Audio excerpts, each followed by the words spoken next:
বাবা মুসা, তুমি আমার সঙ্গে কেন সাক্ষাতের জন্য আল্লাহ তাআলার কাছে আরজি করেছো? আপনি কি সেই আদম? হ্যাঁ, আমি তো আদম বুঝলাম, কিন্তু সেই আদম মানে আপনি কি সেই গন্ধম খাওয়া আদম? ও, তুমি সেই এর মধ্যে গন্ধম উজ্জ্ব রেখেছো। বলেন সুবহানাল্লাহ। হ্যাঁ, আমি সেই গন্ধম খাওয়া আদম। তো সমস্যা কোথায়? হ্যাঁ, সমস্যাটা আছে আপনার জন্য। যত সব সমস্যা, আপনি যদি ওই গন্ধম ফল না খাইতেন, আল্লাহ তাআলা আপনাকে জান্নাতের ভিতরে বলেছে লা তাকরাবা হাযিহি শাজারা, হে আদম তুমি জান্নাতের যেতেই খুশি সেখানে যাও, যা ইচ্ছা খাও পান করো, কিন্তু ওই গাছের নিকট যেও না। তারপরে আপনি গাছের নিকট গেলেন এবং খাইলেন তো খাইলেন। আপনার জন্যই এই দুনিয়াতে আমরা আসছি। আমি যদি আমার বংশের মানুষদেরকে ডানে চলতে পারি বলি, তারা বামে চলে। আমি যদি তাদেরকে সোজা রাস্তা দেখাই, তারা উল্টা রাস্তা খুঁজে। যত সব সমস্যার মূল হলেন আপনি। আদম আলাইহিস সালাম বললেন, বাবা মুসা, আমি যদি তোমার জায়গায় হইতাম আর তুমি যদি আমার জায়গায় হইতে, আর আল্লাহ তাআলা যদি তোমাকে বলতো মুসা লা তাকরাবা হাযিহি শাজারা, জান্নাতের যেটাই খুশি সেখানে যাও, যা ইচ্ছা খাও পান করো, কিন্তু ওই গন্ধম গাছের নিকট যেও না, তাহলে তুমি কি করতে? আমি বলতাম, আল্লাহ, যেই গাছের নিকট যাওয়া যাবে না ওই গাছটা তুমি জান্নাতে দিওই না। সুবহানাল্লাহ। মুসলমানদের জাতির পিতা ইব্রাহিম খলিলুল্লাহ, ইব্রাহিম আলাইহিস সালাম এবং তার সন্তান ইসমাইল আলাইহিস সালাম। ইব্রাহিম আলাইহিস সালামের দুইটা সন্তান, একটার নাম হলো ইসমাইল আর একটা হলো ইসহাক। এই দুই সন্তান আর ইব্রাহিম আলাইহিস সালাম কাবা ঘর কমপ্লিট করার পর দোয়া করছেন। কি দোয়া করছেন? রব্বানা ওয়াবা'আস ফীহিম রাসূলাম মিনহুম ইয়াতলু আলাইহিম আয়াতিক ওয়া ইউআল্লিমুহুমুল কিতাবা ওয়াল হিকমা ওয়া ইউযাক্কিহিম ইন্নাকা আনতাল আজিজুল হাকীম।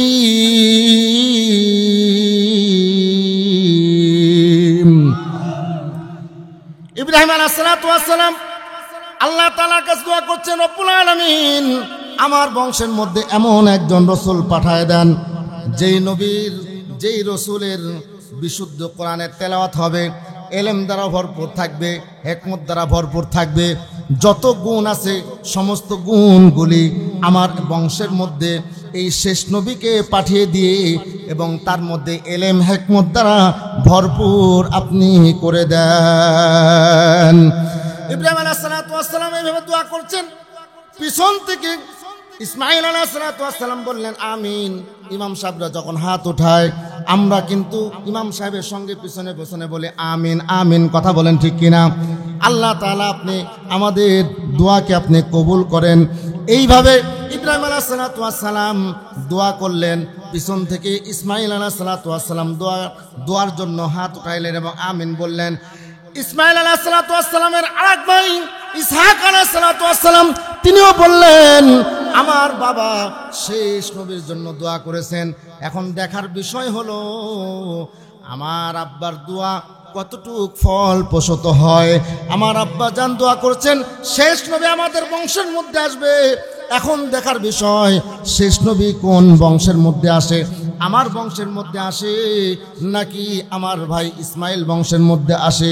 কথাগুলি খেয়াল করে শোনার জন্য চেষ্টা করবেন। ইব্রাহিম আলাইহিস সালামের দুই সন্তান, কয় সন্তান বলেন? একজনের নাম কি? এই ছোট কথাগুলো, টুকরো টুকরা কথাগুলি যদি মনে রাখেন, তাহলে কেউ যদি প্রশ্ন করে আমরা সহজের সাথে বলতে পারবো। কথা বলেন ঠিক কিনা? মুহতারাম হাজিরিন, ইব্রাহিম আলাইহিস সালামের দুই সন্তান ইসমাইল এবং ইসহাক, দুই সন্তান দুইজনই নবী। বলেন আলহামদুলিল্লাহ। ইসহাক বংশের মধ্যে শেষ নবী আসে নাকি ইসমাইল বংশের মধ্যে শেষ নবী আসে, এটাই হলো মূল দেখার বিষয়। ইসমাইল বংশ বৃদ্ধি হয়, সাথে সাথে নবী রসুলও আসে। ইসহাক বংশ বৃদ্ধি হয়, সাথে সাথে নবী রসুলও আসে। ইসমাইল বংশ বৃদ্ধি হয়, কিন্তু একজনও নবী রসুল নাই। চলতে চলতে চলতে চলতে ইসহাক বংশের মধ্যে এমন একজন নবী আসলো, যেই নবী বনি ইসরাইল বংশের মধ্যে একজন জলিলুল কদর নবী, নাম হলো মুসা। নামটা কি বলেন? মুসা আলাইহিস সালাতু ওয়াস সালাম নবীর নামটা একটু কি জোরে আওয়াজ দিয়ে জবান খুলে বলা যাবে? বনি ইসরাইল বংশের মধ্যে যেই নবী জলিলুল কদর নবী হিসাবে আসছেন তার নামটা কি বলেন? অনেক ভাইরা মুসা নবীর নামটা রাখতে চায় না। এর কারণটা হলো অনেকে বলে নাউজুবিল্লাহ মুসা নবী হলো ঠেটা নবী। কথা বলেন ঠিক কি না? যে তোমার সন্তানের নাম যদি তুমি রাখো তাহলে মুসা রাখলে ঠেটা হয়ে যাবে। নাউজুবিল্লাহ মিন যালিক। নবীর শানে এরকম বেয়াদবি করা যাবে? মুহতারাম হাজিরিন, নবী মুসা ঠেটা ছিলেন না, বরং নবী মুসা একটু রাগান্বিত ছিলেন। বলেন আলহামদুলিল্লাহ। রাগী নবী ছিলেন, কিন্তু তিনাকে ঠেটা বলে ছোট করে তাকে ছোট করার কোনো সুযোগ কোনো ইমানদার মুসলমানদের জবানে হতে পারে? নবী মুসা আলাইহিস সালাতু ওয়াস সালাম তার বংশের মধ্যে বংশের মানুষগুলাকে নিয়ে আলোচনা করছেন। এক পর্যায়ে নবী মুসা বলে ফেললেন, আমরা দুনিয়াতে আসছি, এটা আমাদের আসারও দরকার ছিল না, তোমাদেরও দুনিয়াতে আসার কোনো দরকার ছিল না, দাওয়াতেরও দেওয়ার কোনো প্রয়োজন ছিল না। সব কিছুর মূলে হলো আমাদের আদি পিতা, আমাদের আদম পিতা আদম আলাইহিস সালাতু ওয়াস সালাম। তিনি যদি ওই গন্ধম ফলটা না খাইতেন তাহলে আমিও দুনিয়াতে আসতাম না, আর তোমাদেরও আসার দরকার ছিল না। এই যত সব ভেজালের মূল আমাদের আদি পিতা নামটা কি বলেন? হযরত আদম আলাইহিস সালাতু ওয়াস সালাম। তিনি যদি ওই গন্ধম ফলটা না খাইতেন তাহলে এত সব সমস্যা দেখা দিত না। আমি যদি আদম নবীকে পাইতাম তার সঙ্গে একটু বোঝাপড়া করতাম। বলেন আলহামদুলিল্লাহ। মুসা নবী বলতেছেন, আমি যদি আদম নবীকে পাইতাম তার সঙ্গে একটু বোঝাপড়া করতাম। এটা বলার সঙ্গে সঙ্গে আল্লাহ তাআলার কাছে এই চাহতটা আল্লাহ তাআলা কবুল করে নিয়েছেন। বলেন আলহামদুলিল্লাহ। মুসা নবী আদম আলাইহিস সালাতু ওয়াস সালামের সাথে সাক্ষাৎ করবে, তার একজন মুরিদ বলছেন, হযরত আপনি কোথায় আর বাবা আদম কোথায়? আপনার হাজার হাজার বছর পূর্বেই বাবা আদম দুনিয়া থেকে চলে গেছেন, আপনি কোথায় আর পিতা আদম কোথায়? তিনি বলতেছেন, আমি যদি ওই আদমকে পাইতাম তার সঙ্গে বোঝাপড়া করতাম। সিরাত বিশ্বকোষের মধ্যে সুন্দর ঘটনা লিখছেন, ইসলামিক ফাউন্ডেশন থেকে প্রকাশিত সিরাত বিশ্বকোষ, আপনারা খুলে দেখবেন। নবী মুসা আলাইহিস সালাতু ওয়াস সালাম আদম আলাইহিস সালাতু ওয়াস সালামের সঙ্গে সাক্ষাতের ব্যবস্থার জন্য যখন আল্লাহ তাআলার কাছে দোয়া করলেন, মহান রব্বুল আলামিন তিনটা স্রোতের মাধ্যমে আদম নবীর সঙ্গে মুসা নবীর সঙ্গে সাক্ষাতের ব্যবস্থা করলেন। একটা কথা বলি, স্বপ্নের মাধ্যমে আল্লাহ তাআলা আদম নবী মুসা নবীর সঙ্গে সাক্ষাতের ব্যবস্থা করছেন। আদম আলাইহিস সালাতু ওয়াস সালাম নবী মুসা আলাইহিস সালাতু ওয়াস সালাম কবরের সামনে দাঁড় করায় দিলেন। দুইজন সাক্ষাৎ হয়ে গেল। এমন একটা পর্যায়ে আদম আলাইহিস সালাতু ওয়াস সালাম এবং মুসা নবী যখন মুখামুখি হলো, নবী মুসা বলছেন, আসসালামু আলাইকুম ওয়া রাহমাতুল্লাহ। দুইজন নবীর মধ্যে যখনই সালামের বিনিময় হয়ে গেল, এক নবী আর এক নবীকে সালাম দেওয়া শুরু হয়ে গেল। এমন এক পর্যায়ে আদম আলাইহিস সালাতু ওয়াস সালাম বললেন, বাবা মুসা, তুমি আমার সঙ্গে কেন সাক্ষাতের জন্য আল্লাহ তাআলার কাছে আরজি করেছো? আপনি কি সেই আদম? হ্যাঁ, আমি তো আদম বুঝলাম, কিন্তু সেই আদম মানে আপনি কি সেই গন্ধম খাওয়া আদম? ও, তুমি সেই এর মধ্যে গন্ধম উজ্জ্ব রেখেছো। বলেন সুবহানাল্লাহ। হ্যাঁ, আমি সেই গন্ধম খাওয়া আদম। তো সমস্যা কোথায়? হ্যাঁ, সমস্যাটা আছে আপনার জন্য। যত সব সমস্যা, আপনি যদি ওই গন্ধম ফল না খাইতেন, আল্লাহ তাআলা আপনাকে জান্নাতের ভিতর বলেছে, লা তাকরাবা হাযিহি শাজারা, হে আদম তুমি জান্নাতের যেতেই খুশি সেখানে যাও, যা ইচ্ছা খাও পান করো, কিন্তু ওই গাছের নিকট যেও না। তারপর আপনি গাছের নিকট গেলেন এবং খাইলেন। তো খাইলেন, আপনার জন্যই এই দুনিয়াতে আমরা আসছি। আমি যদি আমার বংশের মানুষদেরকে ডানে চলতে পারি বলি, তারা বামে চলে। আমি যদি তাদেরকে সোজা রাস্তা দেখাই, তারা উল্টা রাস্তা খুঁজে। যত সব সমস্যার মূল হলেন আপনি। আদম আলাইহিস সালাতু ওয়াস সালাম বললেন, বাবা মুসা, আমি যদি তোমার জায়গায় হইতাম আর তুমি যদি আমার জায়গায় হইতে, আর আল্লাহ তাআলা যদি তোমাকে বলতো, মুসা লা তাকরাবা হাযিহি শাজারা, জান্নাতে যেটাই খুশি সেখানে যাও, যা ইচ্ছা খাও পান করো, কিন্তু ওই গন্ধম গাছের নিকট যেও না। তাহলে তুমি কি করতে? আমি বলতাম, আল্লাহ, যেই গাছের নিকট যাওয়া যাবে না ওই গাছটা তুমি জান্নাতে দিওই না। সুবহানাল্লাহ। চালাক নবী বড়, ঠিক কিনা বলেন? বড় চালাক নবী। এবার নবী মুসা আলাইহিস সালাতু ওয়াস সালাম তার বংশের মানুষদেরকে বললেন, আরে আমার বংশের মানুষগুলি, তোমরা শোনো, আমার পরে একজন নবী আসবে, যার নাম হবে মুহাম্মদ সাল্লাল্লাহু আলাইহি ওয়াসাল্লাম। তার বংশের নাম কুরাইশ বংশ। তার দাদার নাম আব্দুল মুত্তালিব, তার পিতার নাম আব্দুল্লাহ, তার মায়ের নাম হবে আমেনা। সব কিছু তাওরাতের মধ্যে লিপিবদ্ধ আছে।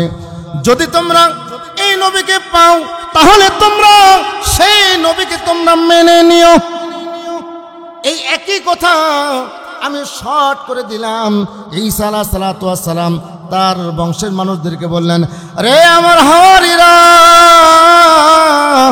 আমার পরে যদি তোমরা ওই শেষ নবীকে পাও, যেই নবীর নাম হবে মুহাম্মদ, তার বাবার নাম হবে আব্দুল্লাহ, মায়ের নাম হবে আমেনা, যদি তোমরা এই নবীকে পাও তাহলে অবশ্যই অবশ্যই সেই নবীকে তোমরা শেষ নবী হিসাবে মেনে নিও।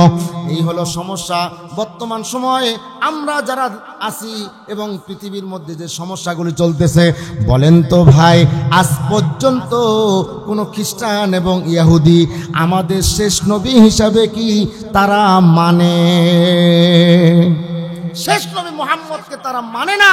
এর কারণটা হলো তারা নিজেরা এটা দাবি করে যে আমাদের বংশের মধ্যে সবচেয়ে বেশি নবী রাসূল আমাদের বংশের মধ্যে আসছে, অতএব আমরাই হলাম পৃথিবীর মধ্যে সর্বশ্রেষ্ঠ বংশ, আর আমাদের নবী রাসূলরাই হলো শ্রেষ্ঠ, অতএব আমাদের বংশটা কিয়ামত পর্যন্ত চলতে থাকবে, আর এই শেষ নবীর দরকার নাই।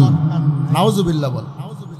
আচ্ছা, কোন নবী রাসূলকে যদি আল্লাহ তাআলা দুনিয়াতে পাঠাইতে চান, শেষ নবী হিসাবে পাঠাইতে চান, এটা সিদ্ধান্ত কি আমার আপনার নাকি আল্লাহর? আজও পর্যন্ত আমরা দেখতে পাই শেষ নবী হিসাবে কাদিয়ানীরা, তারা আমার নবীকে শেষ নবী হিসাবে মানে না। কথা বলেন ঠিক কিনা? যারা কাদিয়ানী তারা আমার নবীকে মানে না, শেষ নবী হিসাবে মানে না। তারা মনে করে শেষ নবী হলো গোলাম আহমদ কাদিয়ানী। নাউজুবিল্লাহ মিন যালিক। এই জন্য আমি আপনাদেরকে বলতে চাই, যারা শেষ নবী হিসাবে আমার আপনার রসুলকে মানবে না, আমাদের জীবন থাকা পর্যন্ত আমরা তাদের কথা মানব না। প্রয়োজনে আমাদের জীবন দিব, তারপরেও আমাদের নবীর ইজ্জত রক্ষার জন্য আমরা প্রয়োজনে ময়দানে নামবো। আমাদের স্ত্রী বিধবা হবে, আমাদের সন্তানরা এতিম হবে, আমার নবীর নবুয়ত নিয়ে যারা সিনেমি খেলবে, আমরা এটা মেনে নিতে পারি না, মেনে নিতে পারি না। কথা বলেন ঠিক কিনা? শেষ নবী জনাবে মুহাম্মদুর রাসূলুল্লাহ সাল্লাল্লাহু আলাইহি ওয়াসাল্লাম, তিনি হলেন শেষ নবী। আর কেউ যদি এটা দাবি করে, আমরা মানতে রাজি নাই। ঠিক আছে না ভাই? ইনশাআল্লাহ। এই জন্য মুহতারাম হাজিরিন, আমরা সকলেই খেয়াল করে কথাগুলি শুনবো।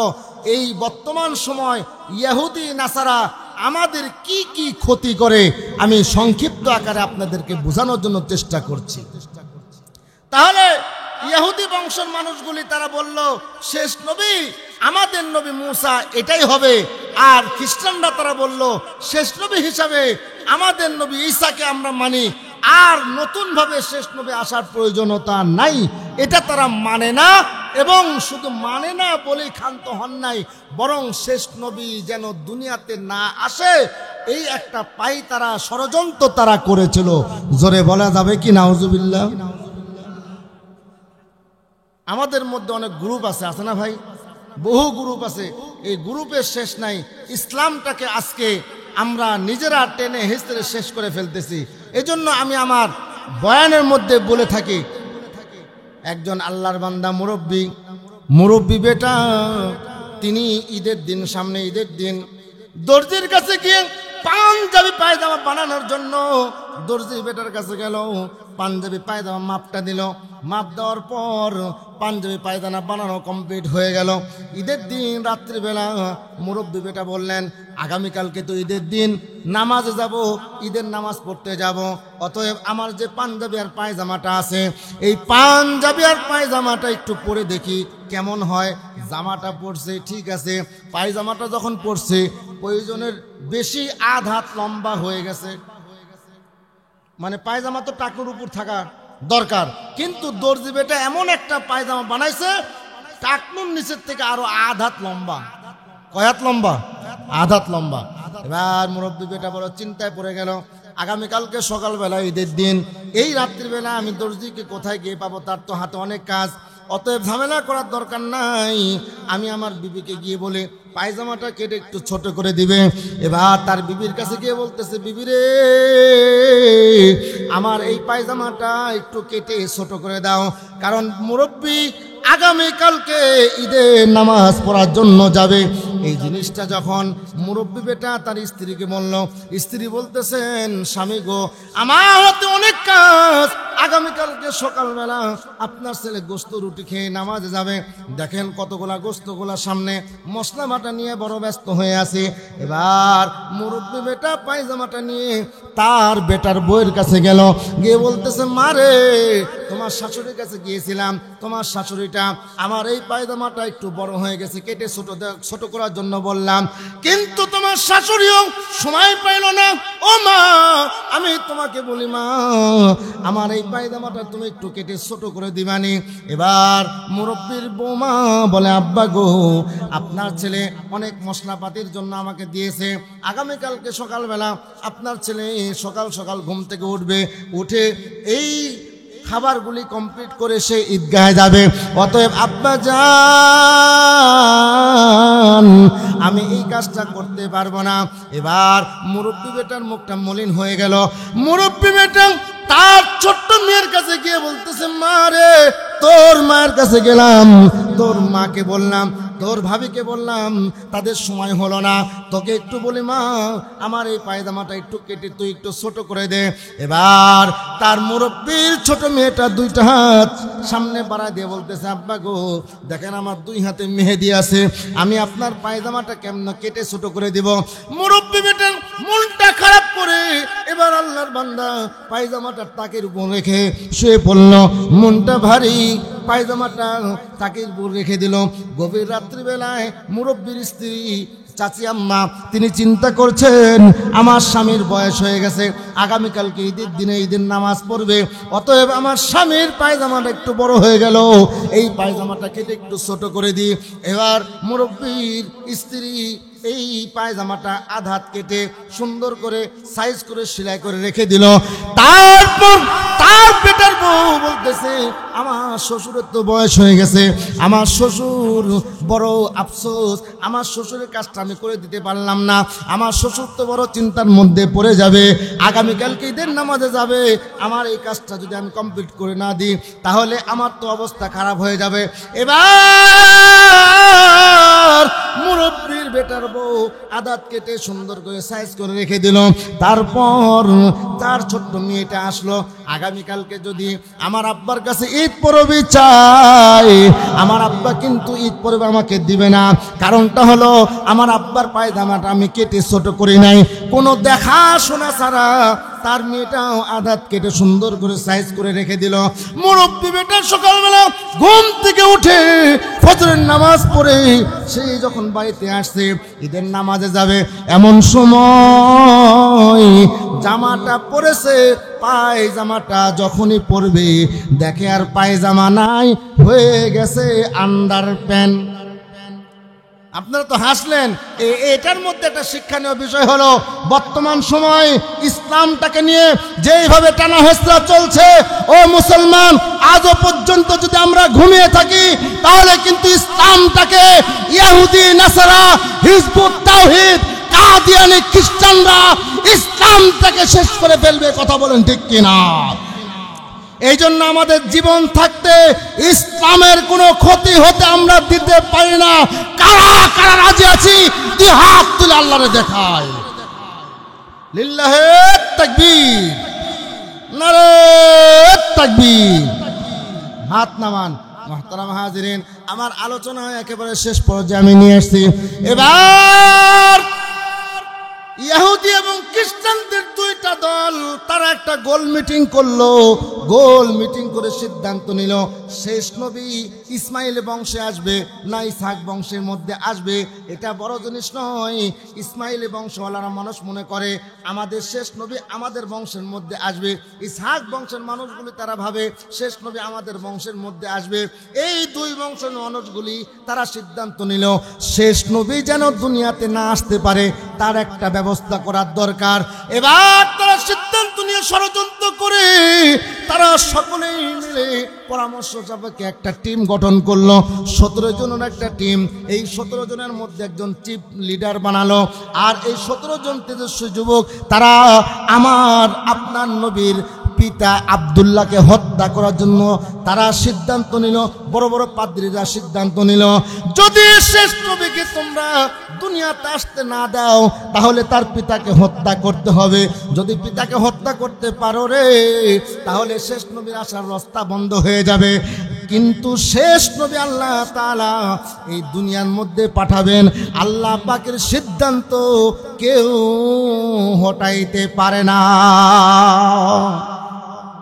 এবার তারা সিদ্ধান্ত অনুযায়ী কাজ শুরু করল। এইবার আব্দুল্লাহ, আমাদের নবী মুহাম্মদুর রাসূলুল্লাহ সাল্লাল্লাহু আলাইহি ওয়াসাল্লামের পিতার নাম হলো আব্দুল্লাহ। আব্দুল্লাহ তিনি একদিন তার পরিবারের মধ্যে সবচাইতে ছোট সন্তান। আব্দুল্লাহর পিতার নাম হলো আব্দুল মুত্তালিব। আব্দুল মুত্তালিব কাবা ঘরের মুতাওয়াল্লি। আব্দুল মুত্তালিবের একজন বন্ধু ছিল, এই বন্ধুর নাম হলো আব্দুল ওয়াহাব জুহুরি। নামটা কি বলেন? আব্দুল ওয়াহাব জুহুরি। আব্দুল ওয়াহাব জুহুরিকে এবার আব্দুল মুত্তালিব ডেকে বলতেছে, রে আমার বন্ধু, তুমি তো বহু দূরে যাও, দেশে বিদেশে ব্যবসা বাণিজ্যের জন্য যাও, কিন্তু আমার এই ছোট্ট বাচ্চা আমার আব্দুল্লাহ, 10টা সন্তান, আমার সবচাইতে ছোট সন্তান আমার আব্দুল্লাহ দুনিয়ার হালচাল সম্পর্কে কিছুই বুঝে না, কিছুই জানে না। রে আমার দোস্ত আব্দুল ওয়াহাব জুহুরি, আমি তোমার কাছে অনুরোধ করি আমার এই কলিজার টুকরা সন্তানকে দুনিয়ার হালচাল সম্পর্কে তুমি কিছু বুঝাও, একটু ব্যবসা বাণিজ্য শিখাও, তাহলে সে আগামী দিনে সুন্দরভাবে জীবনযাপন করতে পারবে। আব্দুল ওয়াহাব জুহুরিকে ডেকে আব্দুল্লাহর হাতটা আব্দুল ওয়াহাব জুহুরির হাতের উপর রেখে দিল। দে বলতেছে, আজ থেকে আব্দুল্লাহকে আমি তোমার হাতে সুপর্দ করে দিলাম।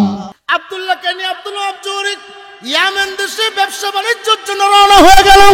ব্যবসা বাণিজ্য কমপ্লিট করার পর আব্দুল ওয়াহাব জুহুরি অন্যান্য দিনে ব্যবসা বাণিজ্য করে 1-2 গুণ লাভ হয়, কিন্তু আজকে আব্দুল্লাহকে সঙ্গে করে নিয়ে আসার কারণে আল্লাহ তাআলা তার ব্যবসার মধ্যে 1-2 শুধু নয় বরং 3 থেকে 4 গুণ আল্লাহ তাআলা বরকত দিয়েছে। বরকতের মালিক যিনি, তিনি কে? আমার মুসলমান ভাইরা, কথাগুলি খেয়াল করে শোনার জন্য চেষ্টা করবেন। ব্যবসা বাণিজ্য কমপ্লিট করার পর সমস্ত সামানাগুলি নিয়ে যখন রওনা হয়ে চলে আসতেছে, এমন এক পর্যায়ে একটা জায়গা আছে, যে জায়গাটা কিছু গাছপালা আছে, কাজা হাজত সারার জন্য তারা ওই জায়গায় বিশ্রামের জন্য দাঁড়িয়ে পড়ল।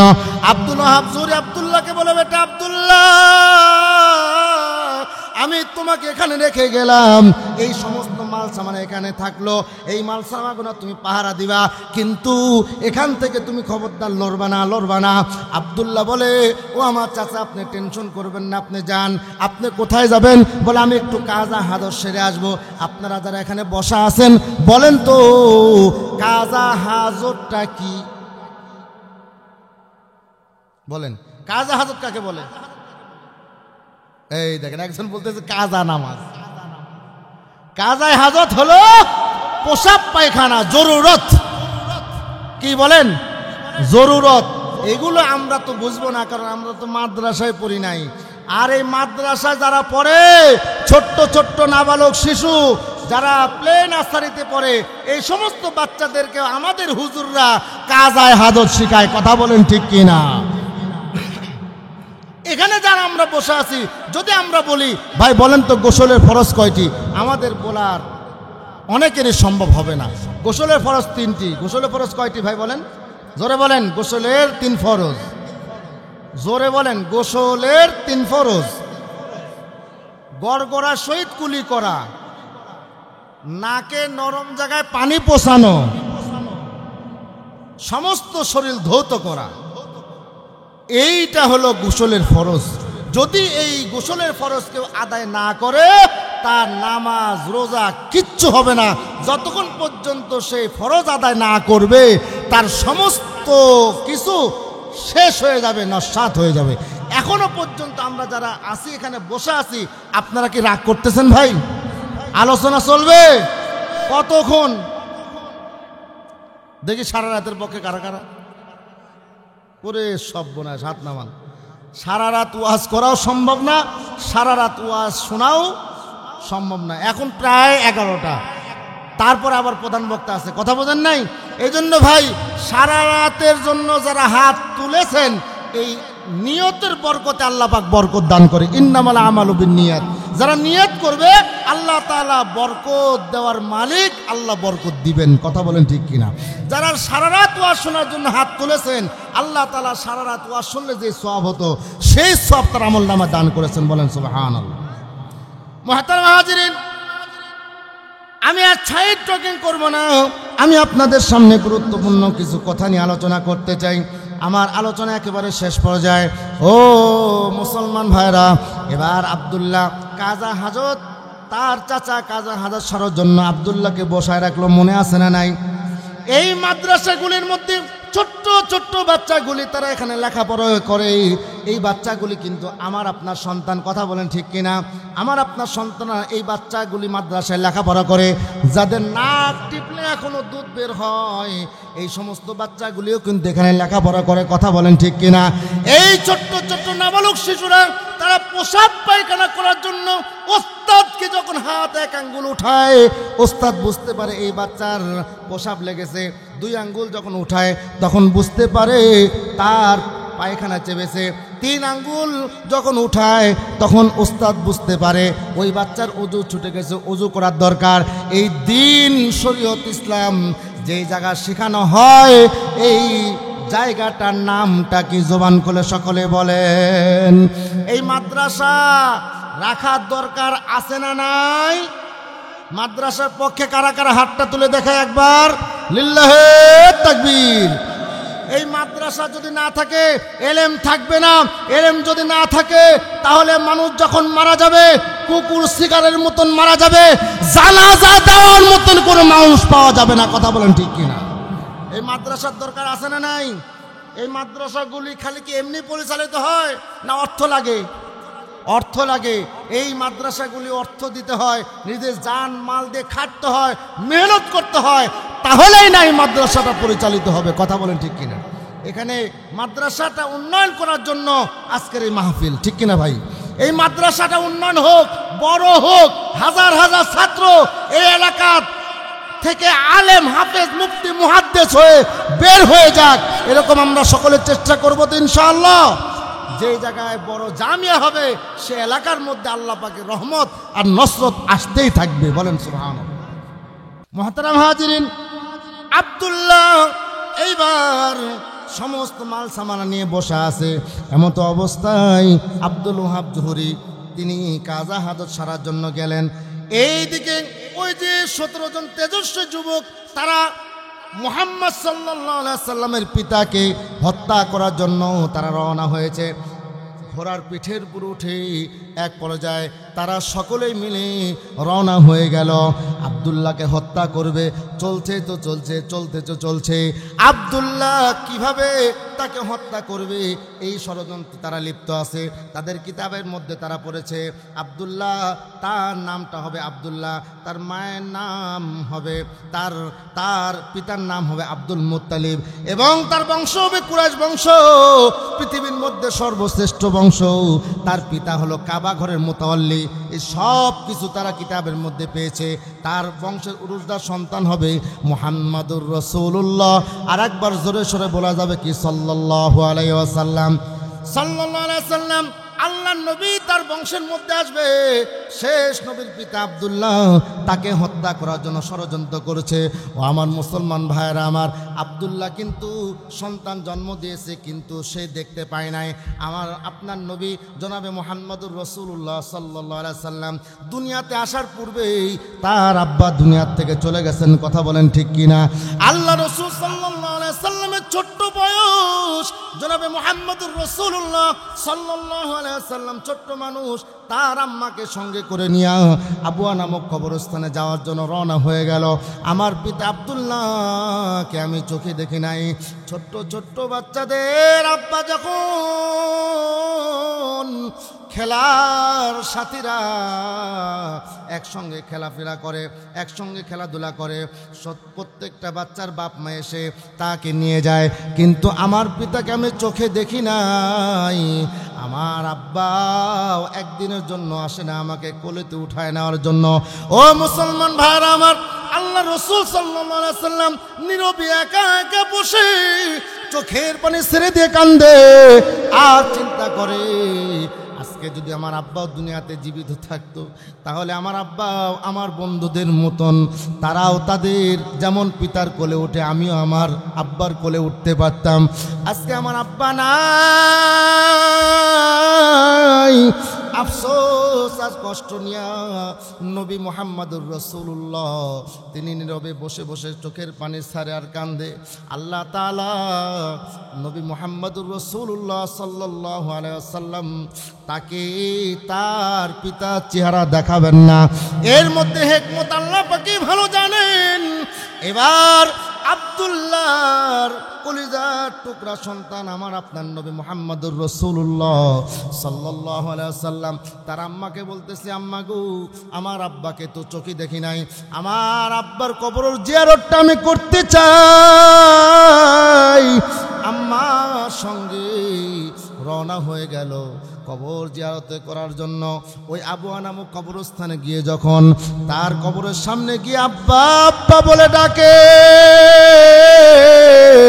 আল্লাহ তাআলা জিবরাইলকে বলে, যা রে যা, জিবরাইল দুনিয়াতে যা, আমার বন্ধুকে আব্দুল্লাহর কবরের সামনে থেকে সরাই নিয়ে যদি আমার বন্ধুকে ওখান থেকে টান না দিস তাহলে আমি আল্লাহ তাআলা আমার বন্ধুর পিতা আব্দুল্লাহকে কবর থেকে বের করে দিব।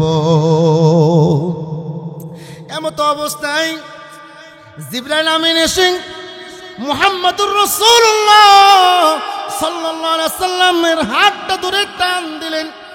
আল্লাহ নবী মুহাম্মদুর রাসূলুল্লাহ চোখের পানি ছেড়ে দিয়ে কাঁদে, আব্বার কবর থেকে সরতে চায় না। ও আমার বাজানরা, এদিকে আল্লাহ তাআলা আদেশ করলেন, আজরাইল যা রে যা, দুনিয়াতে যা, আমার বন্ধুর মা আমেনার রূহটা কবজ করে নিয়ে আয়। এমত অবস্থায় আমার নবী মুহাম্মদুর রাসূলুল্লাহ সাল্লাল্লাহু আলাইহি ওয়াসাল্লাম তিনি যখন আব্বার কবর থেকে উঠে আসতেছেন, এক পর্যায়ে আম্মার কাছে আসলেন। আম্মার কাছে আসার সঙ্গে সঙ্গে আমার মা আমেনার গায়ে হাত দেওয়া মাত্রই আম্মা জান আমেনা তিনি তার শরীরটা ছেড়ে দিলেন। মুহতারাম হাজিরিন, আমার আলোচনা একেবারে শেষ। এমত অবস্থায় আল্লাহর নবী মুহাম্মদুর রাসূলুল্লাহ সাল্লাল্লাহু আলাইহি সাল্লাম মাকে মা বলে ডাকতেছেন। এই অবস্থায় মায়ের জবান দিয়ে কোনো কথা নাই, তিনি জবানটা বন্ধ হয়ে গেছে। মা মা বলে নবী মুহাম্মদুর রাসূলুল্লাহ চিৎকার দিয়ে কান্দে, আম্মা জান বলে কান্দে। কিন্তু আমার নবীর মা দুনিয়াতে আর নাই। আমার নবী বলে, জন্মের আগে আমার পিতাকে হারালাম, আব্বার কবর জিয়ারতে এসে আমার মাটাকেও হারাইলাম। এর চাইতে এতিম নবী দুনিয়ার মধ্যে আর কেউ নাই। জোরে জোরে বলেন কথা ঠিক কিনা?